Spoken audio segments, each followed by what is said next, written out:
Hey guys, welcome back to my channel. For this video, I will be explaining how to determine which inequality to use when you are given worded phrases to work with, or worded sentences representing different things.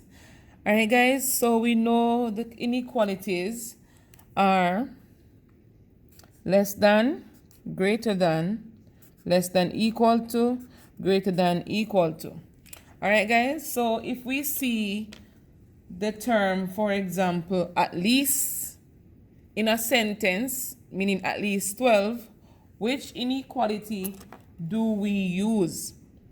This at least 12 here is telling me that whatever container can hold 12 or more. So at least 12. That means it's going to be greater than or equal to 12. So let's say x here. So x is greater than or equal to 12. That means it can hold 12 or more. This one says must not exceed 12. Must not exceed 12. That meaning you can have 12 in it, but not more than 12. So if you should use a variable, let's say y. So y is going to be less than or equal to 12. Why did I choose less than equal to? Because it says must not exceed 12. That means the limit can be 12 or below 12. All right, guys, so it's going to be less than or equal to 12. So no more than 12 will also be less than or equal to. That means it can hold 12, guys, but no more than 12. Let's say W. So W is less than or equal to 12. So no more than 12. That means 12 can go in it, but no more than that. So at most 12 now, guys, also means the most it can hold is 12. That means it can be equal to 12, but it can't pass 12. So again, guys, it's going to be less than or equal to 12. And for example, if they say it only has space for only, let's say for only 12, or another number, for only 6, only space for only 6, that means whatever container it is, it can hold 6 or less. So space for only 6 will tell you that 6 can go in it, or anything less than 6, but it can't pass 6. So again, guys, it's going to be less than or equal to 6. So what I've seen over the years while doing linear programming, guys, is that for at least, there's not a lot of words they use, to be honest with you, but for less than or greater than and less than equal to, they have a tons of words that they use. And so I chose these ones, guys, because persons normally have struggle with these wording, and so I chose those. So if I say less than 12, it's going to be the less than sign, or greater than 12, it's going to be the greater than sign. All right, guys, so that's it for that section. What I'm going to go into again, guys, is how to identify the regions, or to shade the regions when you're given inequality to graph. All right, guys, so let's look at the first one. It says x is equal to 0. So we know that we need to identify the region first where x is equal to 0. And x is equal to 0 on the y-axis. So on the y-axis, x is always equal to 0. Anywhere on this line here, guys, the vertical line here, x is equal to 0.